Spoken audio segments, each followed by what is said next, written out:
Good evening, Mr. Mayor, council members. Appreciate you having us here tonight and allowing me to talk.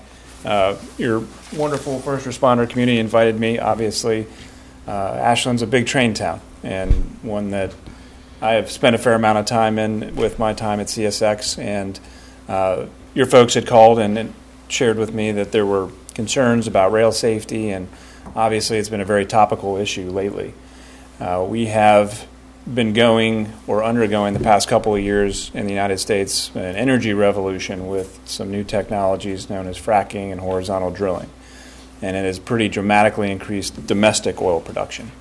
And with that increase in production, there have been questions about how that resource removed from the ground gets to market. And traditionally, much of those resources would have been moved by pipeline, but based on the areas where those materials are being extracted, there's not the pipeline capacity to get those to the refineries and the transshipping points that are needed. And so this idea of moving crude by rail really sprung up a couple years ago. I've talked to people who've been with CSX much longer than I have, and they tell me if somebody had come to them 5 years ago and said we'd be moving crude oil by rail, they would have said you're crazy. But it is now something that railroads are doing with increasing frequency and increasing volumes. It is still, and to put it in the context of CSX, about less than 2% of our business. But obviously, it is a volatile substance, and it needs to be handled extremely safely. For those of you who don't know, CSX, as a Class 1 railroad, we're what's known as a common carrier. So we have a common carrier obligation, which means that we have to move anything that's tendered to us safely, which we do, to the extent that we possibly can. Safety informs absolutely everything that we do. Unfortunately, sometimes accidents do happen, and I think most of you are probably aware of the derailment that we had in Lynchburg back in April, which was terribly unfortunate. And in a lot of ways, we got very lucky because nobody was hurt or killed. But it was still something that impacted the town of Lynchburg, impacted the James River, and something that we strive every day to avoid allowing to happen again. Since that derailment and since the issue of crude by rail has become more topical, there have been a number of steps taken primarily at the federal level where railroads are regulated to enhance safety, particularly as it applies to hazmat materials. And I won't delve into extensive details, but starting in February of 2013, the FRA, the Department of Transportation, our regulator, has issued a number of emergency orders and regulations to enhance safety. Railroads are already regulated in every aspect of our operations for safety in terms of our own personnel and folks from the people on the train all the way to our corporate offices. Safety dominates everything that CSX does.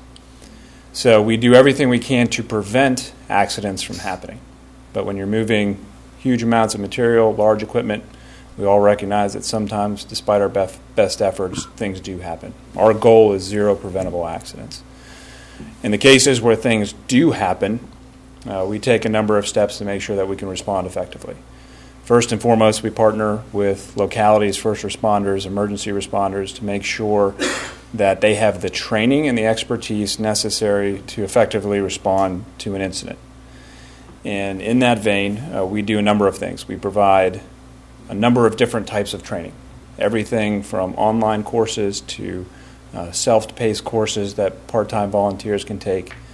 We continuously do tabletop exercises throughout the 23 states and 2 Canadian provinces that we operate in. The Association of American Railroads has a specialized training course out in Pueblo, Colorado, which teaches rail emergency response. And after crude by rail became a topical issue, the industry created a specialized course for crude by rail. So far this year, we've sent 20 Virginia first responders to that course.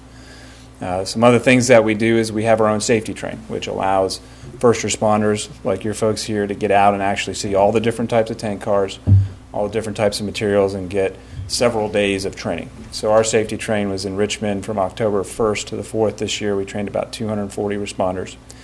System-wide, we train about 4,000 a year.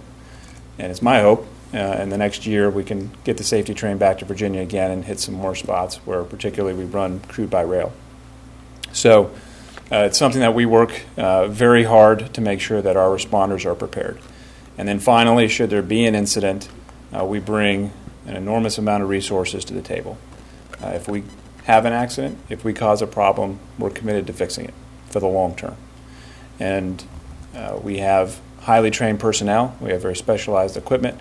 We have contractors staged throughout our network to respond very quickly. So when you look at an incident like Lynchburg, as unfortunate as it is, as much as we never want that to happen, when something like that does happen, we bring every resource to bear, including what we call our special standard of care. If there's a community impacted by an incident that we have, we'll step up if people are displaced, can't return to their homes for some reason. We step up and offer those resources to help localities deal with those issues. We recognize first responders are always the ones who are responsible and in charge of the scene, but we do bring a lot to the table to help them get through the process and mitigate whatever incident might have occurred, and to hopefully mitigate and get people back to normal as quickly as possible. So we have a terrific relationship with your police department as well as your fire department. I think we're going to be planning a tabletop exercise here in the near future. When we get the safety train back, we'll certainly hopefully have them engaged in that.